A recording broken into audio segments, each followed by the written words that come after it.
At exactly 3:17 a.m., I was jolted awake by a deafening alarm, the screech of tires, and a blinding wash of blue and red lights dancing across my bedroom walls. Heart pounding, I stumbled toward the window, only to see a scene straight out of a Hollywood raid. Armed officers swarmed the street with surgical precision, shouting commands through their radios. But that wasn't the shocking part. The real gut punch? My Jeep, yes, the one I had locked up and parked exactly where the local police task force had instructed, was gone. Just gone. And in its place, a glaring orange parking cone topped with a sticky note that read, "Code violation, HOA confiscated." I didn't know whether to laugh, cry, or just scream at how absurd it all was. Karen, our beloved HOA president, had literally cut the lock off what was essentially a law enforcement vehicle and had it towed away like it was some old mattress abandoned on the curb. She had no idea she just nuked a months-long surveillance op. Now I had federal agents standing outside asking me where the Jeep was, and I was hit with a terrifying realization. I had to explain to the U.S. government that my vehicle had been hijacked by the neighborhood HOA president. Moving into Willow Creek Estates was supposed to be a reset for me. After years of living overseas and bouncing from city to city,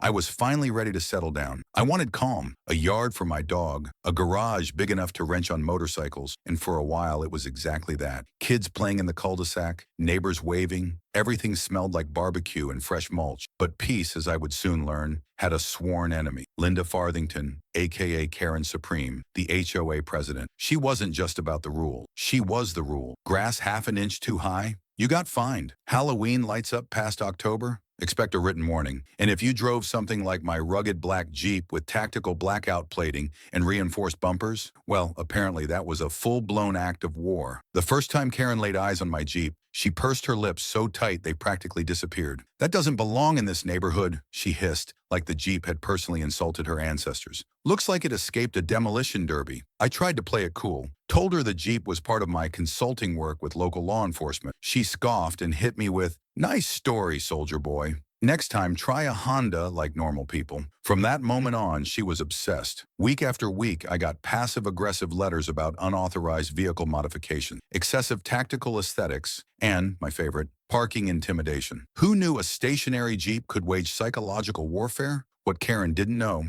because she was too wrapped up memorizing HOA bylaws to notice what was actually happening, was that the Jeep had been outfitted with covert surveillance tech. The task force had asked me to let them use it as a stationary surveillance unit for an operation targeting a drug ring operating in our so-called idyllic suburb. It had GPS trackers, remote cams, a digital recorder, the works. It was a fully functional spy truck, and the irony? Its intimidating look was why it worked so well. Karen's hatred for it was precisely what made it invisible to the bad guys. Of course, I didn't go shouting this from the rooftops. The fewer people who knew, the better. I followed every instruction: park it in front of the house, shift its angle slightly every few days, and do not move it unless I notified the team. I even slapped a heavy-duty lock on the wheel, part deterrent, part signal that this was not a clunker just rusting away. But Karen? Oh no, that lock pushed her right over the edge. She filed 5 separate complaints, each more dramatic than the last, calling it an abandoned vehicle. Didn't matter how many times I explained that it was legally parked on my own property, it was a hazard in her eyes. Then one afternoon while I was out running errands, she made her move. She brought in a private tow company, one that clearly didn't ask too many questions. But before they got there, she strutted right up to the Jeep, bolt cutters in hand, and clipped the lock like she was storming a military base. And Rick, my neighbor 2 doors down who practically lives on his porch, ring cam rolling 24/7, he caught the whole thing.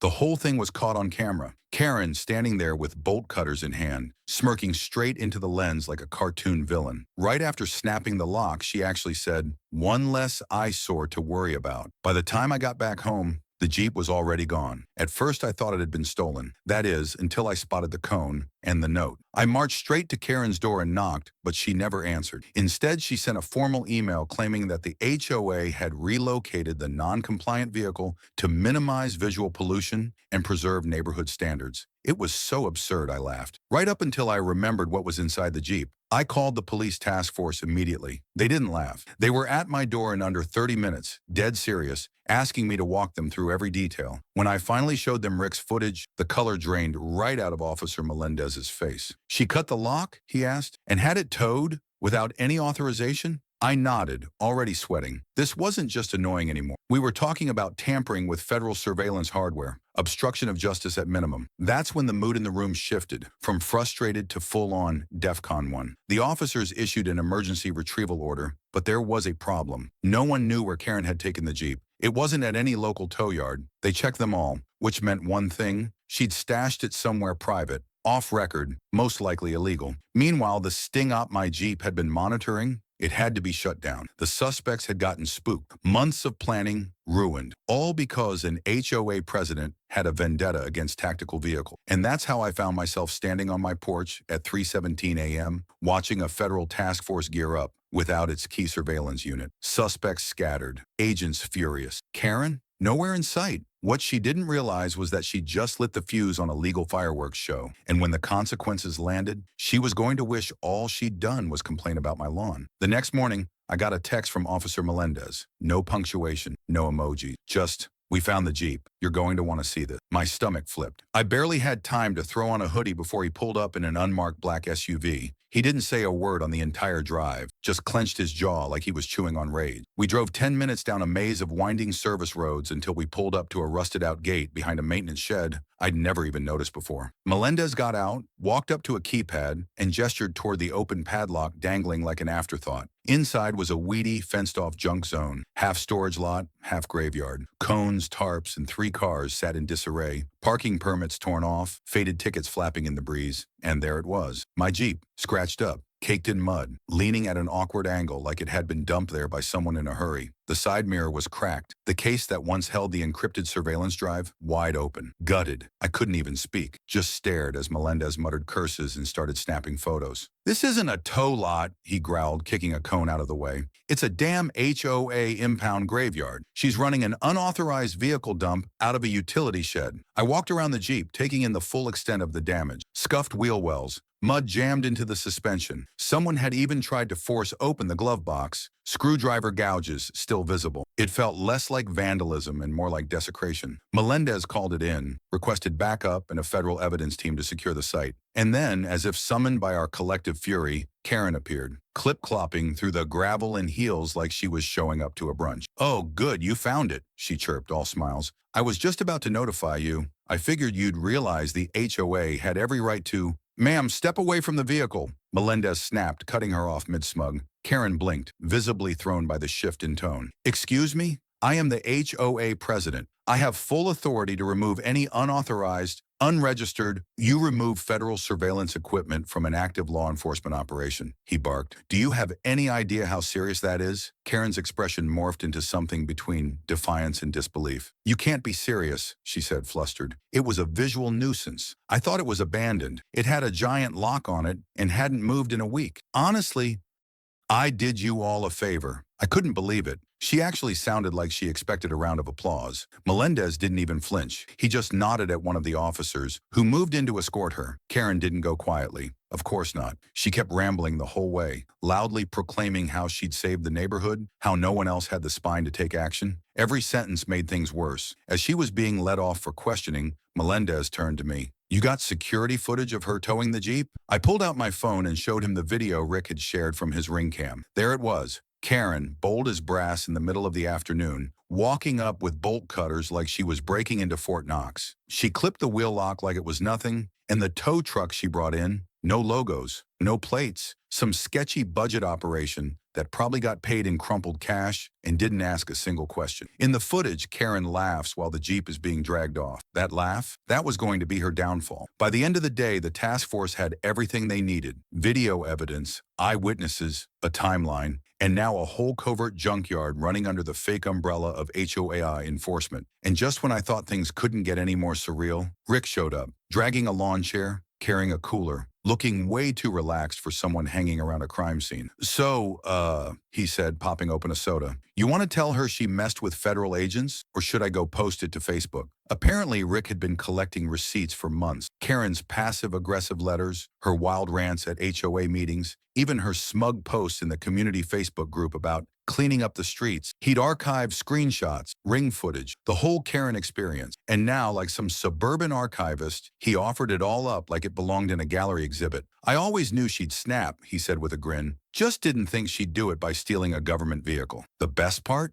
The HOA had no idea any of this had even happened. Karen had acted entirely on her own. No board votes, no formal notices, no paperwork filed, just pure rogue HOA cowboy energy fueled by personal spite and a compulsive need to dominate the cul-de-sac. When word started to spread, the neighborhood's response was a mix of disbelief and poorly concealed joy. One woman literally came out with a tray of cupcakes, blue and red frosting, shaped like tiny tow trucks. That evening, I got a call from Detective Sasha Lynn, the one heading up the task force. Her tone was calm, but it had an edge sharp enough to cut drywall. "We're evaluating charges," she said. "Tampering with federal property, interference with an active surveillance operation, potential obstruction of justice." Her HOA position doesn't shield her from any of that. I asked what came next. "Well," she said, "once we finish assessing the damage and combing through all the footage, we'll be turning this over to the DA. In the meantime, brace yourself. People like her, they don't go down without a fight." She wasn't wrong. The very next day, a notice got taped to every single door in the neighborhood. Karen had called an emergency HOA meeting, not to apologize, not to explain. Nope, to justify herself. According to the notice, she planned to clarify her actions in light of recent misunderstandings involving community safety and federal jurisdiction. The gall, the delusion. She was already trying to spin this like she was the one under attack. She hadn't even seen half the evidence yet.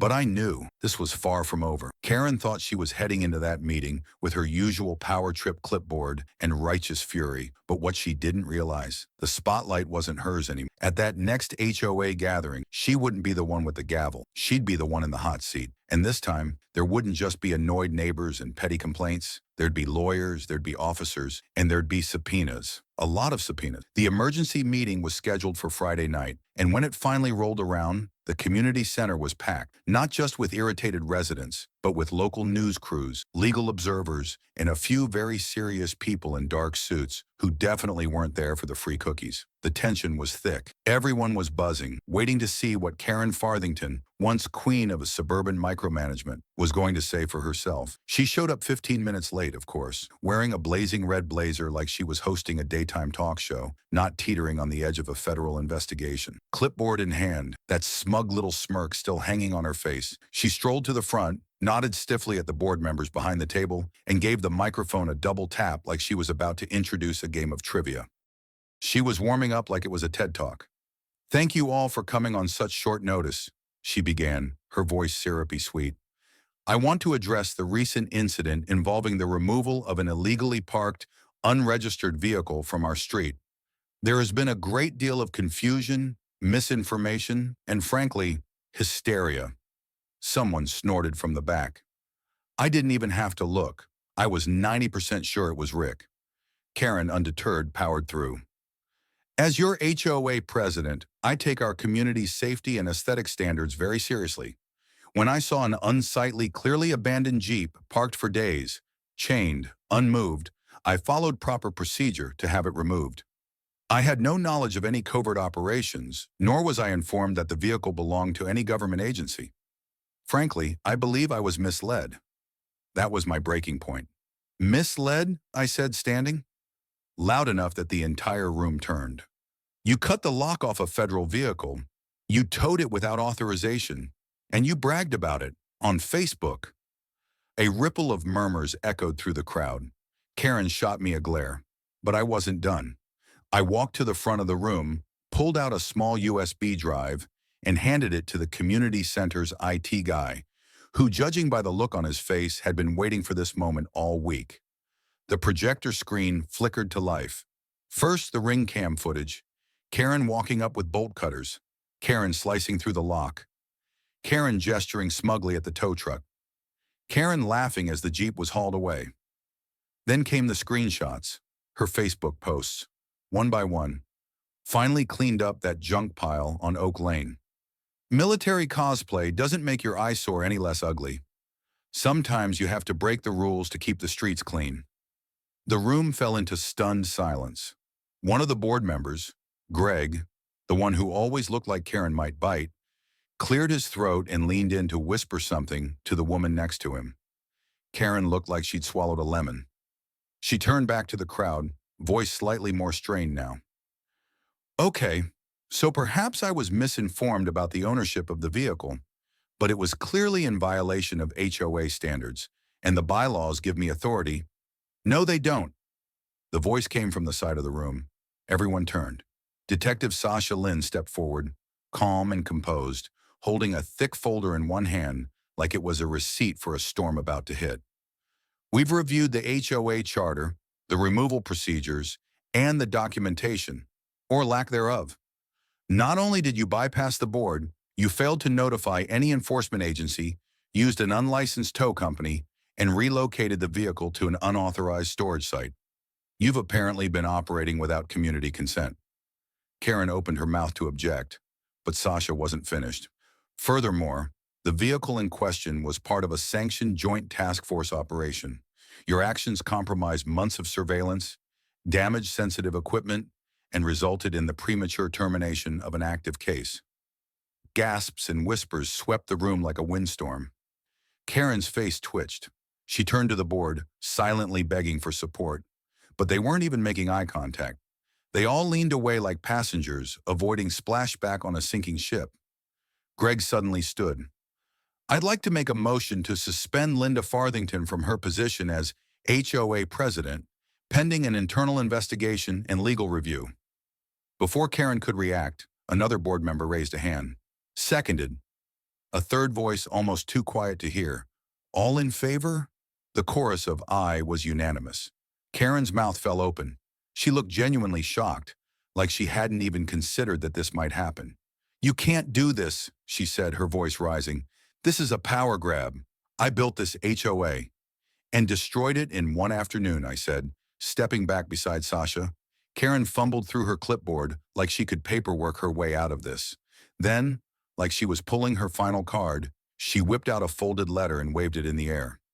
This is a cease and desist order filed by my attorney against the local police department and Mr. Jacobs for entrapment, defamation, and emotional distress. You'll all be hearing from my legal team very soon. Sasha calmly stepped forward, took the letter, glanced at it, and handed it back without a flicker of concern. Trent Maxwell? She asked, raising a brow. We're familiar. He's already under investigation for misconduct in 3 other HOA-related lawsuits. She smiled politely. Good luck. And that was the moment Karen realized she was alone. Even her usual allies, the ones who once backed her crusades against plastic flamingos and colorful mailboxes, sat stone-faced, eyes locked on anything but her. Those weren't regulation beige, and they were silent. Rick leaned in and whispered, "Ding dong, the witch is cooked." She stormed out, but not before shouting over her shoulder, "You haven't heard the last of this." Once she was gone, everything shifted. People exhaled like they'd been holding their breath for hours. Someone clapped, then another, and before long the room erupted into cheers. It felt surreal, a sudden standing ovation, marking the downfall of a tyrant cloaked in HOA authority. Sasha leaned in close and said, "We're forwarding everything to the DA. Charges are coming. Maybe not all federal, but she's not walking away clean." I nodded, but my brain was still catching up to the reality of what was happening. For months, Karen had ruled like a dictator over this odd little suburban kingdom, treating everyone like chess pieces. But now, one arrogant move, cutting a lock and towing a Jeep, had unraveled everything. As the meeting wrapped up, I noticed Greg hovering near the back. He shuffled over, scratching his head. "Hey, sorry about all this," he mumbled. "We were scared to push back. She threatened to fine me once for having a flag on my porch. I told him it was all right." Karen's biggest weapon had always been fear, and once that cracked, she had nothing left. That night, I slept like a brick. No sirens, no flashing lights, no raging emails about my garage door color. But I knew deep down, the war wasn't completely won. Karen still had lawyers, and she wasn't one to slip quietly into obscurity. But for the first time in years, she was off the throne. And the neighborhood, it could finally breathe. Within 48 hours of the HOA takedown, the whole story blew up faster than I could have ever predicted. It all started when Rick posted the Ring camera footage to Reddit under RR Entitled People. With the caption, "HOA Karen cuts lock to impound my neighbor's Jeep. Didn't realize it belonged to a federal task force." It hit Reddit's front page in under 2 hours. By lunch, the clip had racked up over 2 million views. By nightfall, Karen's face was everywhere. TikTok, YouTube, even in a furious Twitter thread where one guy dubbed her suburbia's most dangerous tyrant. News vans rolled in like our street was ground zero for HOA warfare. People from other towns literally drove in just to snap selfies in front of the now famous Jeep, which by then, the police had returned to me, scratches and all. The wild part? The Jeep had gone from being a neighborhood nuisance to a full-blown celebrity. Someone even started a parody GoFundMe called Save the Tactical Jeep, and jokingly, people donated enough for a brand new paint job. I went with matte black. Fitting, since the Jeep had basically become a symbol of Karen's downfall on wheels. But beneath all the jokes and memes, things were still serious. The surveillance gear had been trashed, which put a massive dent in months of task force work. And Karen wasn't done yet. Just a few days after the meeting, she made her grand return, with all the grace of a wrecking ball. She showed up outside the local courthouse in a wrinkled suit, staging a press conference no one invited her to. Right beside her was her new attorney, Trent Maxwell, the same slippery lawyer Sasha had warned me about. Trent looked like a legal cartoon, slicked back hair, comically large sunglasses, and a smirk you'd only see on a guy who once threatened to sue the DMV over a parking ticket. He claimed Karen was the true victim, blaming the police for not marking the Jeep as official, accusing me of baiting her, and insisting the HOA bylaws somehow shielded her from any municipal or federal fallout. It was such a stretch, even the news anchor covering it snorted mid-segment. The legal response was swift. The DA's office filed charges, unauthorized towing, property destruction, obstruction of an investigation, and tampering with surveillance equipment. The feds didn't charge her yet, but they issued a scorching letter to the HOA, stating their work had been compromised and demanding full cooperation. The HOA board, still shaken from the fallout, released a formal apology and immediately started rolling out reforms. Greg was named interim president, and the first thing he did was disband Karen's notorious violation committee. People literally clapped in the streets like it was a holiday. Karen, of course, doubled down. Trent filed a countersuit against the HOA, the city, the police, and weirdly me. Their claim? That by parking a government vehicle on my own property, locked and in plain sight, I had somehow lured her into breaking the law. The judge took one look and booted the case so fast, even the courthouse clerk was trying not to laugh. But at that point, Karen's reputation had already taken a nosedive. That's when the internet took over. Karen memes spread like wildfire. One had her photoshopped into a Grand Theft Auto loading screen, bolt cutters in hand, with the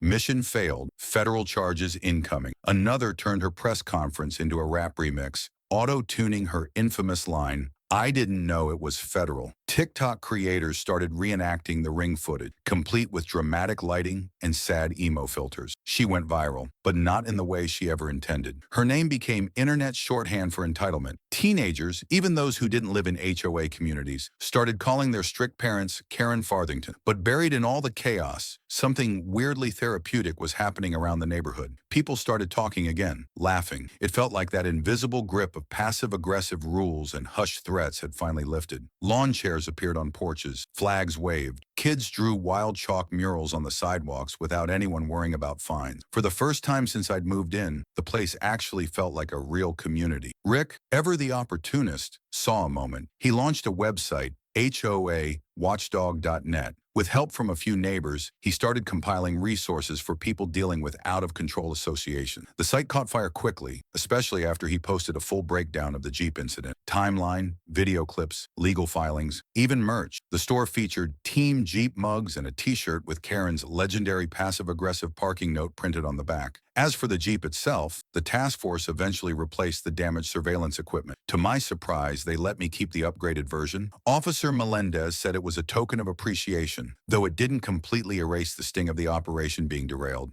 Still, when they handed over the reinforced vehicle with blackout tech, upgraded panels, and new internal systems, I couldn't stop laughing. Karen had hated the old Jeep. She was going to love this beast. But the biggest twist came a week later. The HOA's insurance provider finished an internal audit, and what they found flipped everything again. Turns out Karen had been quietly submitting expense reports for years, with zero board approval. She'd been using HOA funds to pay for everything from towing services and private contractors to her own personal printer ink. Thousands of dollars gone, buried under vague terms like administrative recovery. The audit results were immediately forwarded to the authorities, and a second investigation was launched, this time for embezzlement. I was sitting on my porch when Greg walked over and handed me a copy of the report. He looked exhausted, but you could tell he was relieved. "She's done," he said. "The state's coming next week. Might dissolve the HOA entirely if we don't agree to restructure from scratch." I asked him what he thought the neighborhood would do if the HOA just vanished for good. He shrugged. "Maybe we just go back to being neighbors." Simple word, but they hit like truth. Because in the end, that's what it had always been about. One woman's need for control had morphed into a system that let her reign unchecked. And one bold, idiotic move, cutting the lock on the wrong Jeep,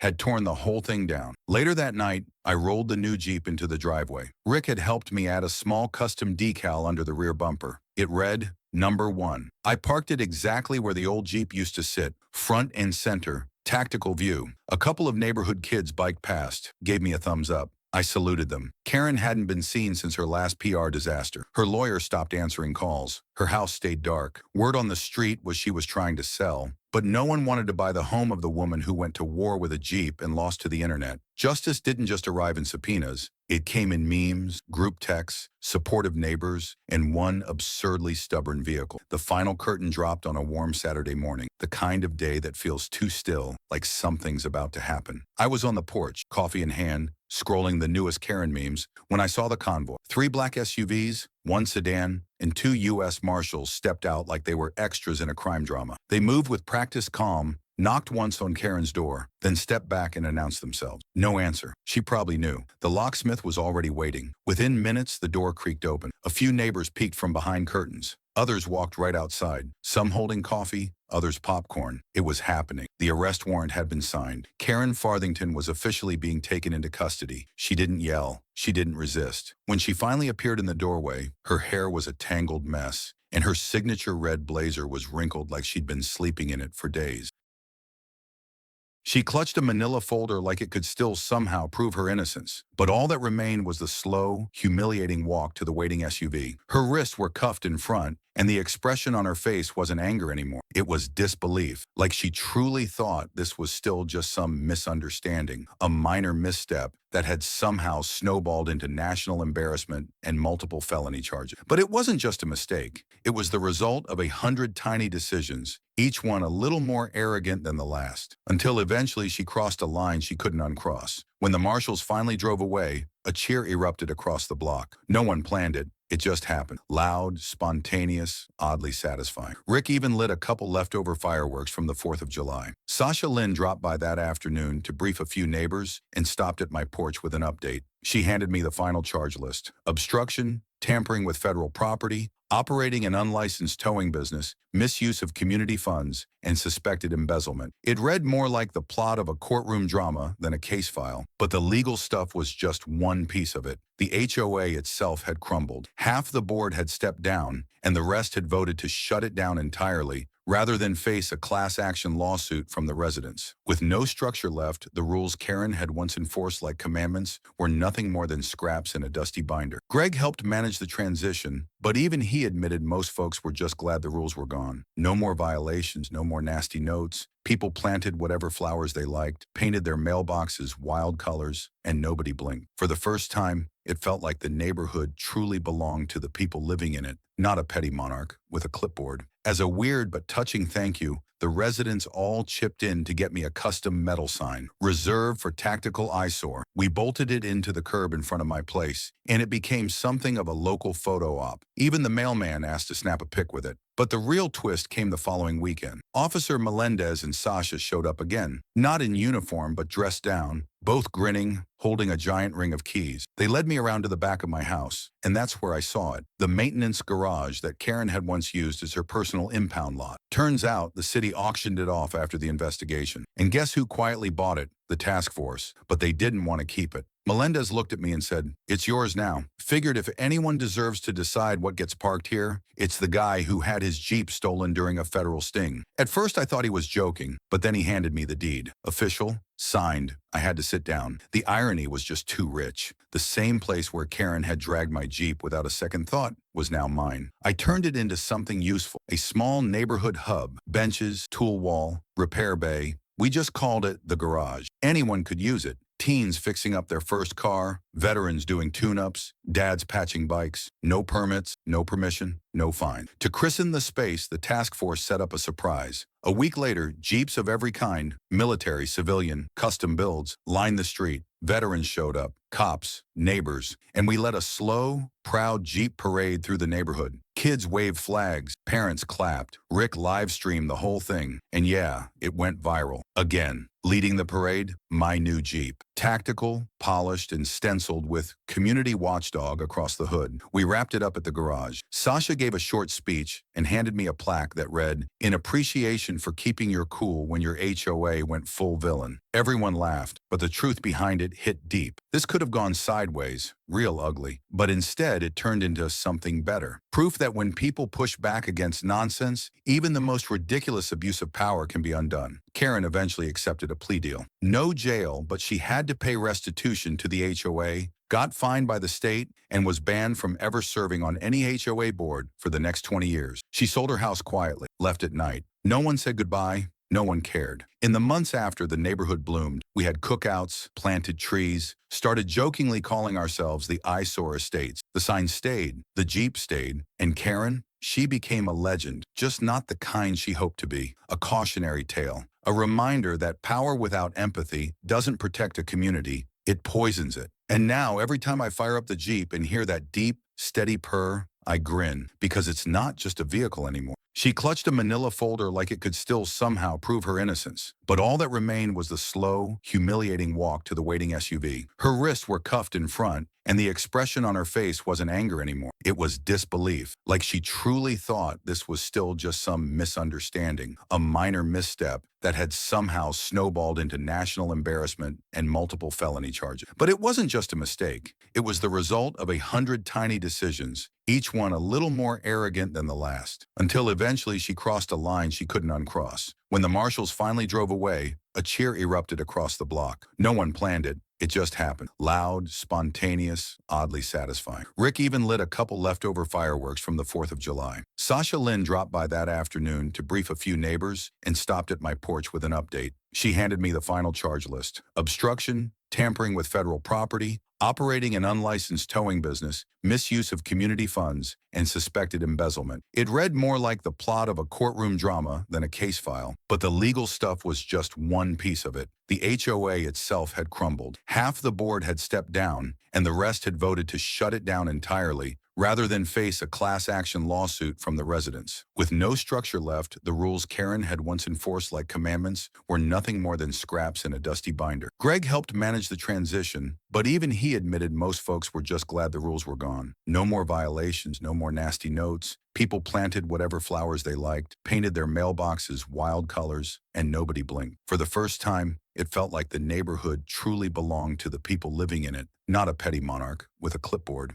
As a weird but touching thank you, the residents all chipped in to get me a custom metal sign, reserved for tactical eyesore. We bolted it into the curb in front of my place, and it became something of a local photo op. Even the mailman asked to snap a pic with it. But the real twist came the following weekend. Officer Melendez and Sasha showed up again, not in uniform but dressed down, both grinning, holding a giant ring of keys. They led me around to the back of my house, and that's where I saw it, the maintenance garage that Karen had once used as her personal impound lot. Turns out the city auctioned it off after the investigation. And guess who quietly bought it? The task force. But they didn't want to keep it. Melendez looked at me and said, "It's yours now." Figured if anyone deserves to decide what gets parked here, it's the guy who had his Jeep stolen during a federal sting. At first I thought he was joking, but then he handed me the deed. Official, signed. I had to sit down. The irony was just too rich. The same place where Karen had dragged my Jeep without a second thought was now mine. I turned it into something useful. A small neighborhood hub, benches, tool wall, repair bay. We just called it the garage. Anyone could use it. Teens fixing up their first car, veterans doing tune-ups, dads patching bikes, no permits, no permission, no fine. To christen the space, the task force set up a surprise. A week later, Jeeps of every kind, military, civilian, custom builds, lined the street. Veterans showed up, cops, neighbors, and we led a slow, proud Jeep parade through the neighborhood. Kids waved flags, parents clapped, Rick live-streamed the whole thing, and yeah, it went viral. Again, leading the parade, my new Jeep. Tactical, polished, and stenciled with "Community Watchdog" across the hood. We wrapped it up at the garage. Sasha gave a short speech and handed me a plaque that read, "In appreciation for keeping your cool when your HOA went full villain." Everyone laughed, but the truth behind it hit deep. This could have gone sideways, real ugly, but instead it turned into something better. Proof that when people push back against nonsense, even the most ridiculous abuse of power can be undone. Karen eventually accepted a plea deal. No jail, but she had to pay restitution to the HOA, got fined by the state, and was banned from ever serving on any HOA board for the next 20 years. She sold her house quietly, left at night. No one said goodbye. No one cared. In the months after, the neighborhood bloomed. We had cookouts, planted trees, started jokingly calling ourselves the Eyesore Estates. The sign stayed, the Jeep stayed, and Karen, she became a legend, just not the kind she hoped to be. A cautionary tale. A reminder that power without empathy doesn't protect a community, it poisons it. And now, every time I fire up the Jeep and hear that deep, steady purr, I grin, because it's not just a vehicle anymore.